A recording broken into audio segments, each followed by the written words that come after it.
El viento en este lado del mundo no sopla, corta. No trae frescura, sino agujas invisibles que se clavan en la cara y dejan la piel rígida. El frente oriental no es un lugar, es una trampa, un terreno infinito de hielo y lodo que se traga a hombres y los entierra en silencio. Amanecimos con el cielo del color del acero, ni una nube que se moviera, como si hasta el aire temiera avanzar. El capitán nos formó en 2 hileras y nos dio la orden de marchar hacia una aldea que, según el mapa, estaba ocupada por fuerzas enemigas. No sabíamos cuántos había, ni con qué armamento contaban. Solo sabíamos que, si queríamos mantener la línea, teníamos que tomar ese punto. Avanzábamos entre árboles desnudos, con las ramas extendiéndose sobre nuestras cabezas como garras. Las botas crujían sobre la escarcha y cada paso hacía un sonido demasiado fuerte para un lugar donde cualquier ruido podía costarte la vida. El olor a humo flotaba en el aire, tenue pero constante. Alguien ya había pasado por ahí antes que nosotros. El sargento Miller iba al frente, mirando a través de sus prismáticos cada pocos minutos. Nadie hablaba. Lo único que rompía el silencio eran los resoplidos del frío y el chirrido del metal de las correas contra nuestros rifles. A medida que nos acercábamos, la neblina se espesaba y la silueta de las casas comenzó a surgir como sombras retorcidas. La primera señal de que no estábamos solos fue el reflejo breve de un visor en lo alto de un granero. Miller levantó la mano y todos nos tiramos al suelo. La nieve helada atravesó la tela de mi uniforme como un cuchillo, pero no me moví. Respiré lento. El capitán dio la orden con un gesto: avanzar agachados, usar los muros como cobertura. El primer disparo no fue para advertirnos. La bala pasó tan cerca que sentí el aire cortado a un lado de la cabeza. En un instante, el mundo se llenó de ruido. Los impactos golpeaban las paredes, arrancaban astillas y salpicaban polvo. Nos replegamos contra un establo medio derrumbado, buscando una abertura para devolver fuego. El corazón me latía en el cuello. Asomé apenas la cabeza y vi destellos en una ventana del segundo piso de la casa central. Ahí estaba el nido de ametralladora. Un compañero, Thomas, levantó su rifle y disparó 3 veces. Uno de los destellos se apagó, pero otro, más cercano, encendió el aire con un nuevo chorro de plomo. Thomas cayó hacia atrás y 2 soldados lo arrastraron tras la cobertura. No había tiempo para procesar nada. Miller gritó que lo seguiríamos por el flanco derecho. Corrimos encorvados, saltando sobre cercas rotas y esquivando los restos de carros abandonados. Cada paso era un eco de caos, botas golpeando, madera astillándose, el silbido de proyectiles que parecían venir de todas partes. Entramos en un callejón estrecho. El olor a humedad y metal oxidado era tan fuerte que se pegaba en la garganta. Avanzamos despacio, las botas pisando fragmentos de vidrio. Un ruido sordo resonó frente a nosotros, el arrastre de algo pesado. El soldado Harper levantó la mano, indicando alto. El callejón terminaba en un muro, pero había una puerta lateral apenas entreabierta. La abrimos despacio. Dentro, un granero oscuro, con haces de luz entrando por las grietas. No era un lugar seguro, pero al menos nos sacaba de la línea de fuego. Miller ordenó que esperáramos unos segundos, escuchando. Afuera, el tiroteo seguía, mezclado con gritos lejanos. Dentro, solo el crujido de la madera bajo nuestro peso. Harper fue el primero en avanzar hacia la otra salida. Justo antes de abrirla, su pie tocó algo metálico. Un clic seco. Los segundos siguientes fueron un borrón. El estallido, el granero llenándose de polvo y astillas. Mi oído izquierdo cubierto por un zumbido grave que me dejó medio sordo. Cuando abrí los ojos, Harper estaba en el suelo, inmóvil, y Miller gritaba que siguiéramos avanzando. Salimos por la parte trasera y nos encontramos frente a un corral abierto que daba a la plaza central de la aldea. Allí estaban, al menos una docena de uniformes enemigos, parapetados tras sacos de arena y cajas. La ametralladora en el segundo piso seguía controlando la calle principal. Si cruzábamos, nos convertiríamos en blancos fáciles.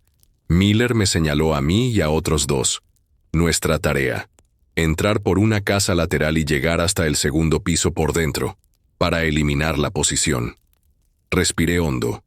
Ajusté el rifle contra el hombro y corrí hacia la puerta. La madera se dio con un golpe y entramos. El interior olía a polvo y a algo más, algo ácido. Las escaleras crujían bajo nuestras botas, y cada peldaño parecía un grito de advertencia. Subimos rápido, los dedos tensos en el gatillo. En el pasillo superior, una sombra cruzó de una habitación a otra. No lo pensamos. Descargamos nuestras armas hacia el marco. El silencio que siguió duró apenas un par de latidos antes de que una granada rodara hacia nosotros desde el fondo del pasillo. Miller no estaba para salvarnos esta vez. La granada rodó hasta detenerse entre las botas de Harper, y por un segundo creí que el tiempo se había quedado a vivir en ese pasillo. No pensé. Salté hacia atrás, me lancé contra la pared y sentí el golpe seco, como si el edificio entero hubiera inhalado y soltara el aire de golpe. La luz se quebró en mil chispas, el mundo se volvió un zumbido y la madera vieja gemía bajo nuestros cuerpos. Me cubrí la nuca con los antebrazos y esperé el siguiente ruido que siempre llega después del primero. Gritos, órdenes, el rasguido de botas acercándose. Abrí los ojos con la vista vibrando. El humo olía a metal y polvo viejo. A mi izquierda, O'Leary se llevaba la mano al oído, desorientado. A mi derecha, la pared había perdido pedazos y dejaba ver el entramado de vigas. La sombra al fondo del pasillo intentó cambiar de habitación, pero esta vez el reflejo en el marco me avisó antes. Apreté el gatillo sin pensarlo. El rifle respondió con un retroceso que me recorrió el hombro. La silueta vaciló y cayó hacia atrás, fuera de mi vista. Adentro, susurré sin saber si me oía alguien. Despejen. O'Leary asintió, aún con la mirada turbia. Avanzamos pegados a la pared, cruzando frente a una puerta astillada. Dentro, una mesa dada vuelta y vidrios por el suelo. Nada. Segunda habitación, un colchón, restos de muebles, una lámpara caída. En el rincón, un fogón apagado. Algo brilló bajo el colchón. Me agaché con el arma lista. Levanté un extremo con la bota. Una caja de madera con letras que no alcanzaba a leer y una cuerda que se perdía bajo los tablones. Corté la cuerda con el cuchillo y sentí el tirón al otro lado del piso, como si hubiéramos interrumpido un latido. «Trampas», dije. «Están preparando el piso, no nos quedamos aquí». El pasillo desembocaba en una escalera corta que subía a una buhardilla. Desde arriba llegaba un hilo de luz, y mezclado con él, el ronroneo de la ametralladora al otro lado de la calle. Si queríamos apagar esa boca de fuego, teníamos que cruzar el ático, buscar el tejado y flanquearlos. Miller no estaba. Yo era el siguiente en la fila, y eso significaba tomar decisiones a la velocidad de los latidos. «O'Leary, tú primero. Yo cubro». Subió con la espalda pegada al pasamano, levantando apenas los pies para no hacer crujir la madera. Yo iba detrás, contando cada respiración. Arriba, el ático era una franja baja donde el techo rozaba la cabeza. Polvo flotando como nieve, vigas negras, el silencio de los lugares cerrados mucho tiempo. Había una ventanilla a la izquierda, cerrada con un postigo. La abrí con cuidado y una corriente de aire helado me golpeó en la cara. La plaza se abría como un tablero, con los sacos de arena alineados y las manchas de humo dibujando cicatrices en la nieve. El nido de ametralladora seguía en el segundo piso de la casa central, justo frente a nosotros, pero a un ángulo que no cubría esta altura. Teníamos una ventana. Si cruzamos al tejado, podemos llegar a la chimenea y de ahí a la ventana lateral, dije. Rápido y pegados. O'Leary no respondió, pero su mirada fue suficiente. Quité algunos ladrillos sueltos, me abrí paso y salí al tejado, con el frío mordiendo a través de los guantes. El tejado estaba cubierto por una capa de hielo quebradizo. Cada paso era un pacto con la gravedad. Avanzamos a 4 puntos, rodillas y codos, deslizándonos hasta la sombra de la chimenea. La ametralladora volvió a rugir sobre la plaza. Desde allí, nuestros chicos respondían, y el eco rebotaba entre paredes vacías. A 1 metro de la chimenea, una tabla cedió. El tejado emitió un crujido que me atravesó el pecho. Me quedé inmóvil, clavado en el tiempo. O'Leary me agarró del antebrazo y avanzamos el último tramo como 2 animales viejos que conocen el hielo. Desde la protección de los ladrillos de la chimenea, pude ver el marco lateral de la casa enemiga. Una ventana sin vidrio, cortinas hechas jirones, sombras moviéndose dentro. «Te cubro», dije. En 3. Asentimos sin hablar. Salté primero. Caí en el marco y me dejé deslizar hacia adentro, rodando para que el impacto me llevara detrás de una cómoda volcada. O'Leary cayó detrás, y el polvo se levantó como una ola. 2 sombras giraron hacia nosotros. 2 descargas casi al unísono, madera saltando, astillas en la cara. Respondimos a ciegas, guiados por el ruido y los destellos. Una de las figuras tropezó con una silla y cayó fuera de nuestra vista. La otra se escabulló hacia el pasillo. Me levanté medio agachado, miré un segundo. El corredor corría hacia la derecha y desembocaba en una habitación con una ventana abierta al frente, la misma que había vomitado plomo sobre la plaza desde la mañana. «Ametralladora», susurré. Corrimos pegados a la pared. La puerta de la habitación estaba entreabierta. Dentro, vi las manos enguantadas de alguien alimentando la cinta y al tirador encorvado sobre el bípode, concentrado. Un tercero, al fondo, daba órdenes cortas en un idioma que podía imaginar por el ritmo. Conté hasta 2. Sentí que mis dedos eran otra cosa que no pertenecía a mi cuerpo, y entonces empujé la puerta de un golpe y entré. El primer hombre giró, pero no lo bastante rápido. Disparé 2 veces y el retroceso me atravesó el hombro. El cargador tambaleó. El tirador giró la pieza hacia mí y el mundo se encogió a la boca del arma. O'Leary se adelantó un paso, lanzó una granada de mano corta y limpia por detrás de la pieza, y yo lo arrastré hacia el suelo antes de que el chasquido corto nos sacudiera. Los ladrillos absorbieron parte del golpe, el piso vibró, el aire se llenó de polvo caliente. Cuando el humo se abrió, la ametralladora estaba muda, los sacos rotos y el pasillo vacío. «Listo», dijo O'Leary, con la voz ronca. «La plaza es nuestra por 1 minuto». No duró 1 minuto. El primer proyectil de mortero cayó en la esquina de la plaza, levantando una columna de nieve y madera. El segundo cayó más cerca, y el tercero rozó el alero de nuestra casa, y lo hizo vibrar como un tambor. Me asomé y vi que el enemigo, desde el extremo norte, había ajustado la puntería y estaba marcando el patio con círculos de humo. Nuestros chicos en la plaza empezaron a retroceder a las entradas de las casas, arrastrando equipo, buscando ángulos. Desde mi ventanilla, tomé el radio de campaña. Búho 1 a martillo. Nido neutralizado. Repito, neutralizado. Enemigo ajustando mortero desde coordenadas aproximadas al norte de la iglesia. Necesitamos humo o contrafuego ya. Ruido. Estática. La antena vibraba con el frío. Finalmente, una voz desgastada. «Recibido, Búho 1, sostengan 2 minutos. Unidad aliada avanza desde el este. Repito, sostengan». Miré a O'Leary. 2 minutos, pensé. En esta aldea, 2 minutos era medio invierno. «Tenemos que bajar», dije. «Si nos quedamos aquí nos limpian el piso». Señalé la escalera y él asintió. El pasillo olía a pólvora vieja y madera quemada. Bajamos de a 1, cubriendo cada rellano. En el primer descanso, otro cable fino atravesaba el zócalo en diagonal como una telaraña.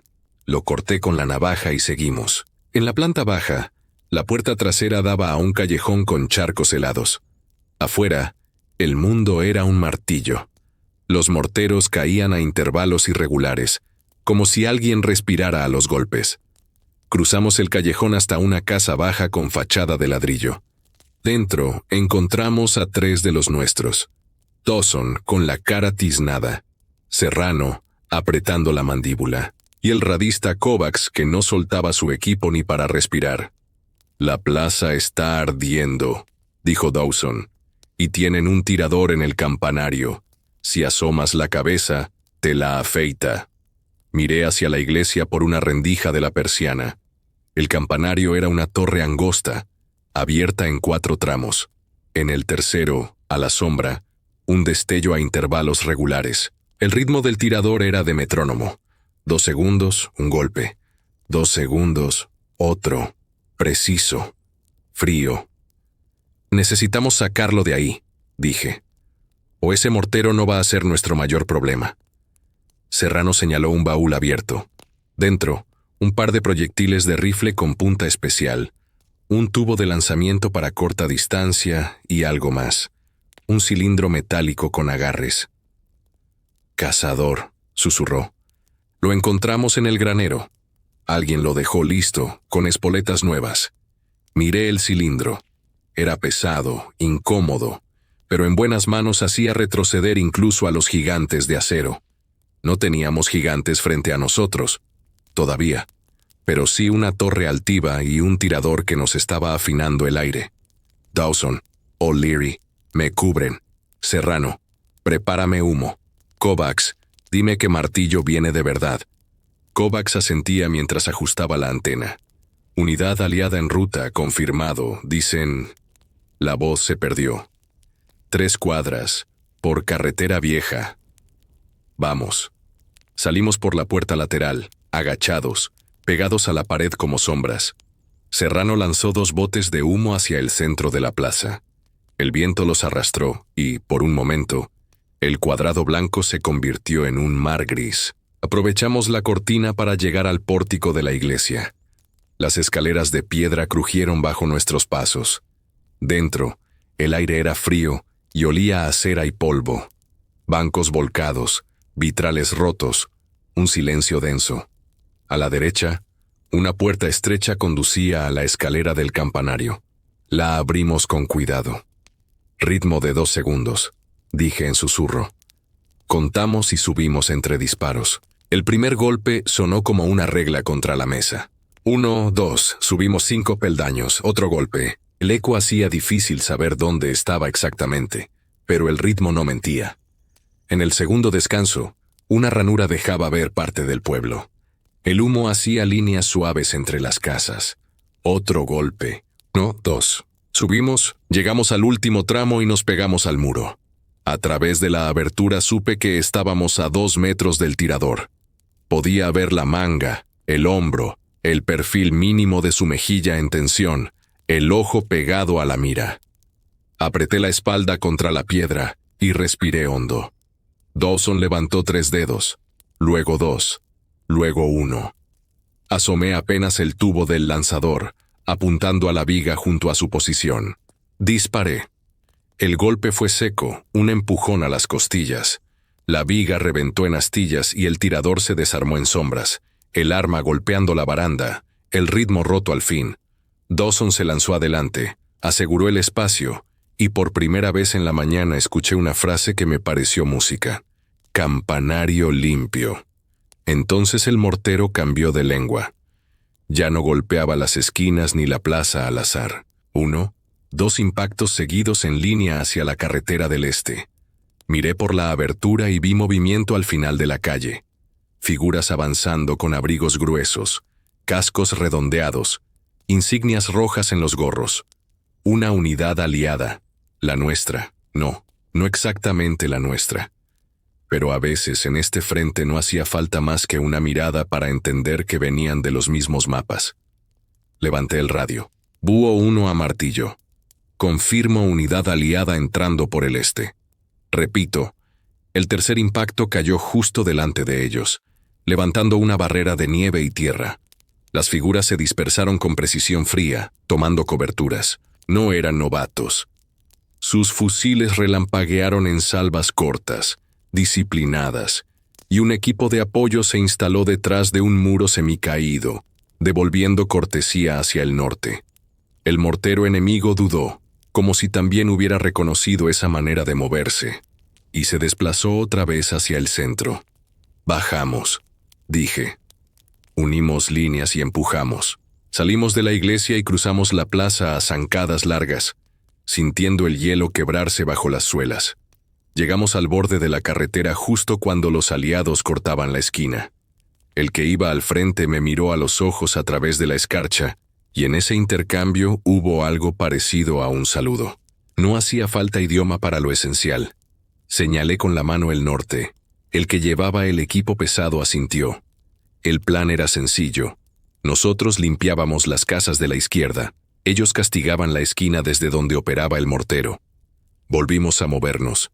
La primera casa estaba ciega, ventanas rotas, puerta encajada, silencio. La abrimos a patadas y entramos. El pasillo olía a sopa vieja y madera mojada. Había pasos arriba. Subimos. Una puerta al final del corredor se cerró de golpe, un pestillo apurado. Me agaché sin pensarlo, el hombro contra el marco, y empujé. Del otro lado, alguien intentó sostenerla. Dawson se sumó y la madera cedió como un suspiro. Dentro, 2 uniformes azules nos esperaban con el miedo ya gastado. Bajaron las armas a medias. Uno levantó la mano abierta.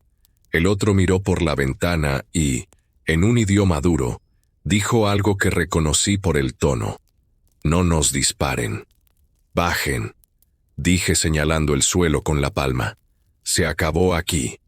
Nos miraron con ojos vacíos un segundo que pareció más largo que la escalera entera. Luego soltaron los fusiles y se arrodillaron. Serrano los registró en silencio. Retiró cuchillos, sacó un mapa del bolsillo del que estaba más cerca de la ventana. Lo desplegamos sobre una mesa rota. El trazo era limpio.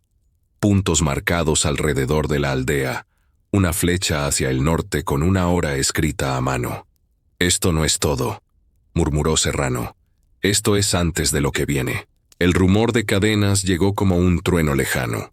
Apoyé la frente en el vidrio roto e hice un embudo con la mano para bloquear el reflejo.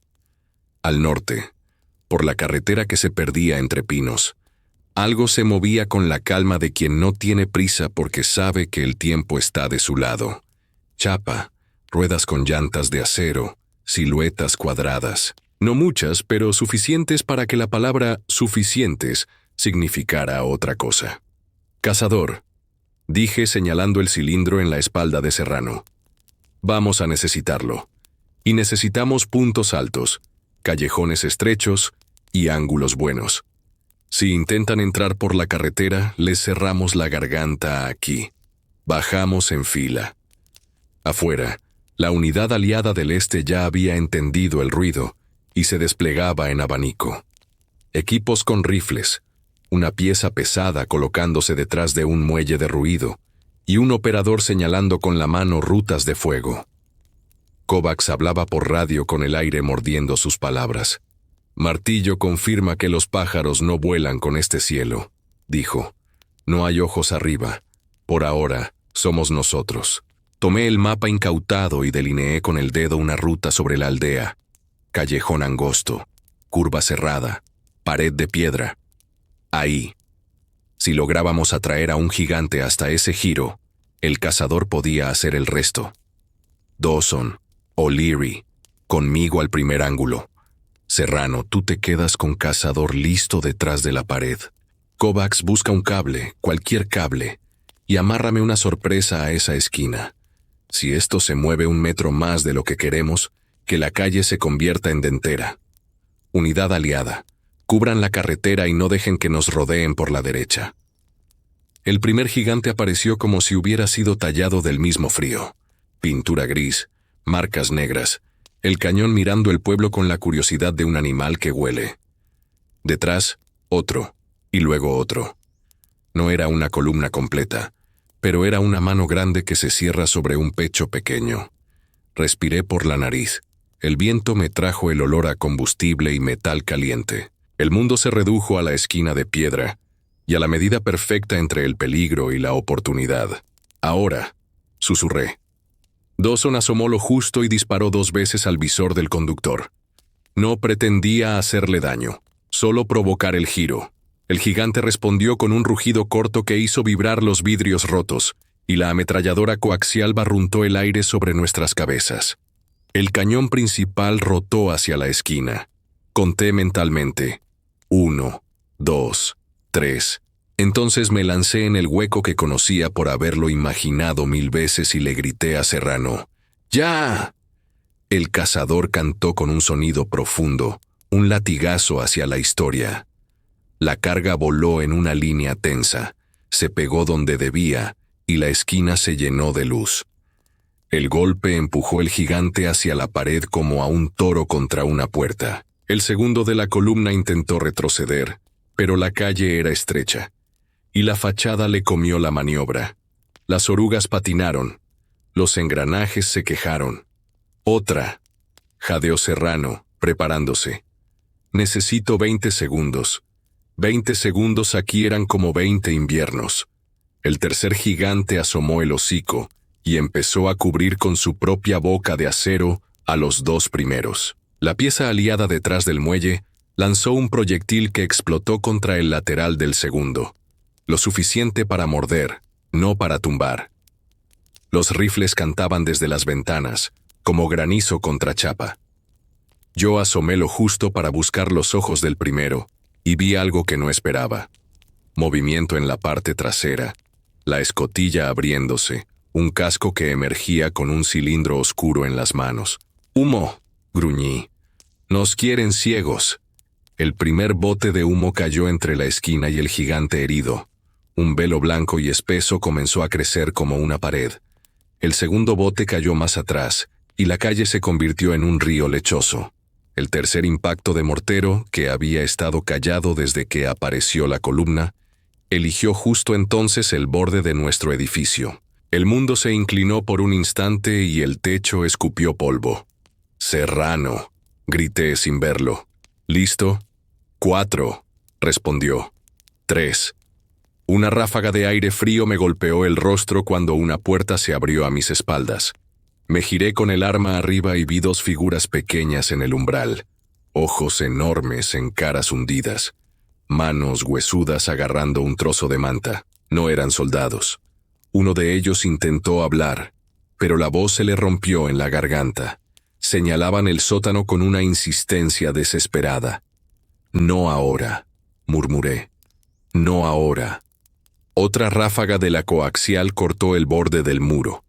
El humo ya era un mar. Si el gigante avanzaba 1 metro más, nos arrollaba. Si retrocedía, se recomponía con el tercero y nos envolvían. Teníamos un tiro. 1. Serrano se asomó con el cilindro al hombro y me miró como quien se aferra a una cornisa. 2, dijo. No llegamos a 1. El radio de Kovacs estalló de pronto con una voz desconocida, urgente, cruzando idiomas como quien atraviesa una puerta incendiada. Alto fuego propio, coordenadas, estática. Impacto inminente en la plaza. Repito, impacto inminente en la plaza. Retírense ya. Me quedé helado a mitad de un gesto. La plaza, justo detrás de nosotros, justo donde nuestra gente estaba reagrupándose, donde la unidad aliada había abierto su abanico, donde el humo se apretaba entre paredes. «¿Qué coordenadas?», grité. «Se repite». Ruido, nieve eléctrica. Impacto en 30 segundos. 30 segundos. Con un gigante a punto de entrar en la garganta. Otro cubriéndolo. Una columna que olía la sangre del pueblo. 2 civiles en la puerta del sótano pidiéndonos algo que no podían decir. Y un cielo que nos iba a caer encima sin preguntar de qué lado estábamos. Serrano me sostuvo la mirada con el cazador listo, el humo lamiéndole el casco. Dawson tenía el dedo en el gatillo, la mandíbula apretada. O'Leary, pálido, miró a los niños y luego el reloj que no tenía en la muñeca. Yo respiré y supe que había que elegir entre 3 malas salidas. Empujar ahora y abrazar la explosión, retroceder y dejar que los gigantes tragaran la calle, o correr hacia la plaza para gritar a todos que se movieran, con el campanario ya sin tirador, pero con el cielo en contra. Abrí la boca para dar la orden, y entonces, a través del humo, vi la silueta de alguien ondeando un pañuelo blanco desde la escotilla trasera del primer gigante. No era rendición, no era trampa, era otra cosa. El movimiento exacto, aprendido, con el que un artillero intenta avisar a otro que hay un cable tendido frente a él. Mi cable, el que Kovacs había apañado con alambre y pólvora vieja. El gigante dio un paso más, y el suelo finalmente decidió hablar. El suelo habló con un golpe seco. La esquina reventó y el primer gigante quedó clavado contra la pared, bufando humo por las rendijas. El segundo intentó girar, pero la garganta de la calle le mordió las orugas. El tercero abrió fuego a ciegas para cubrirlos. «¡Ahora!», grité. Serrano dejó cantar el cazador. La carga pegó al lateral del segundo y lo dejó doblado como lata vieja. Dawson asomó lo justo. 2 disparos al visor. O'Leary, con una mano en la puerta del sótano, empujó a los niños hacia abajo. Kovacs miró su radio. 10 segundos para impacto en la plaza. Jadeó. 10. Fuego arriba, acero delante, humo por todas partes. Le arrebaté el micro. Martillo, aquí Búho 1. Alto fuego en plaza, repito, alto fuego. Corrijan 200 al norte, 50 al este. Marquen con 2 estallidos cortos, estática.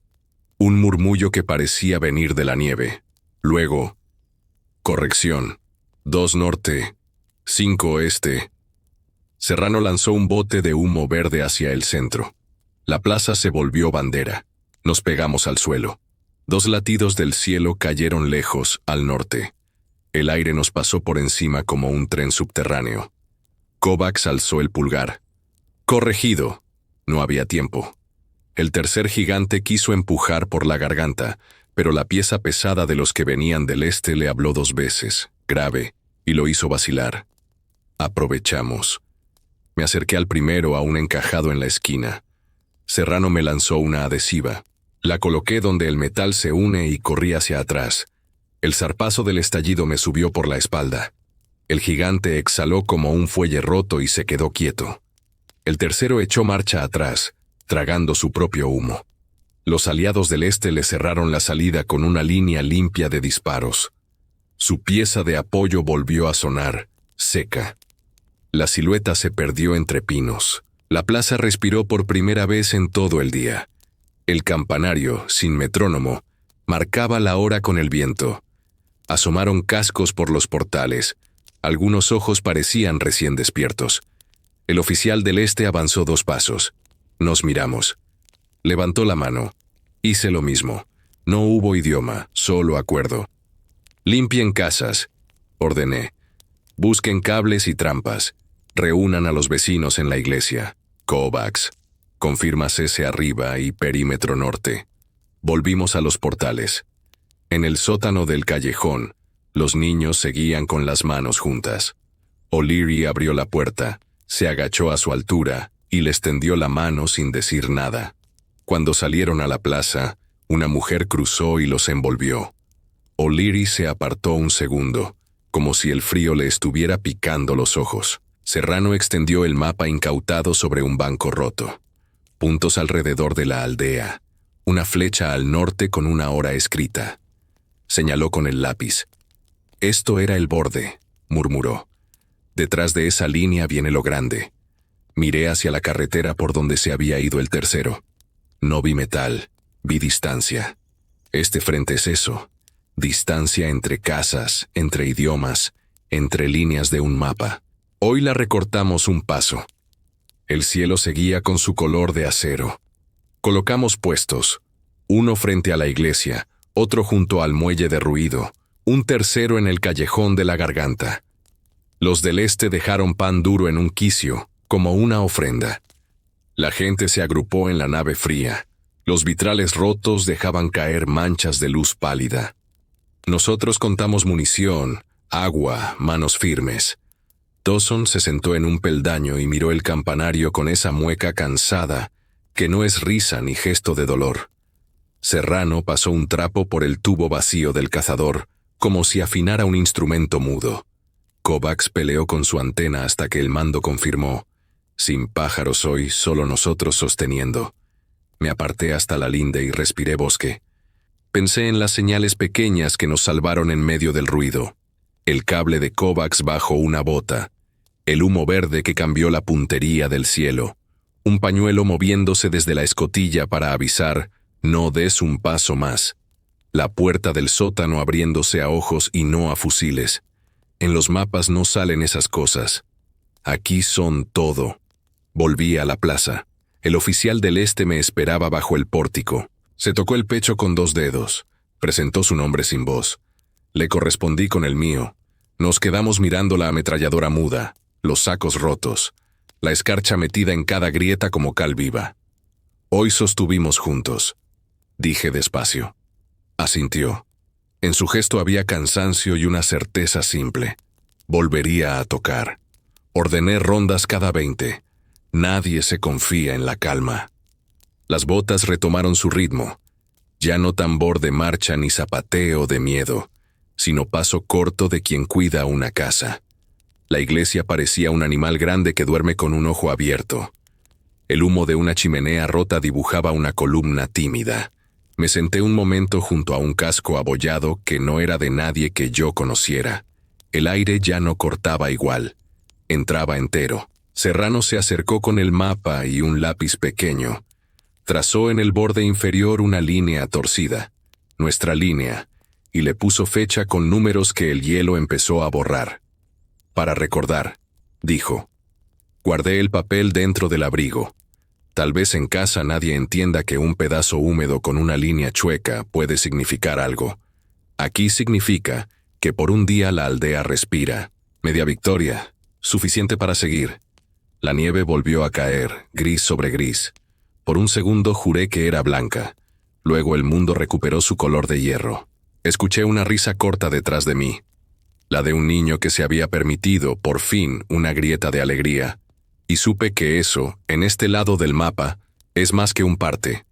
Es el tipo de silencio que buscamos cuando el suelo por fin decide callarse. Atentos, dije poniéndome de pie. Ronda norte.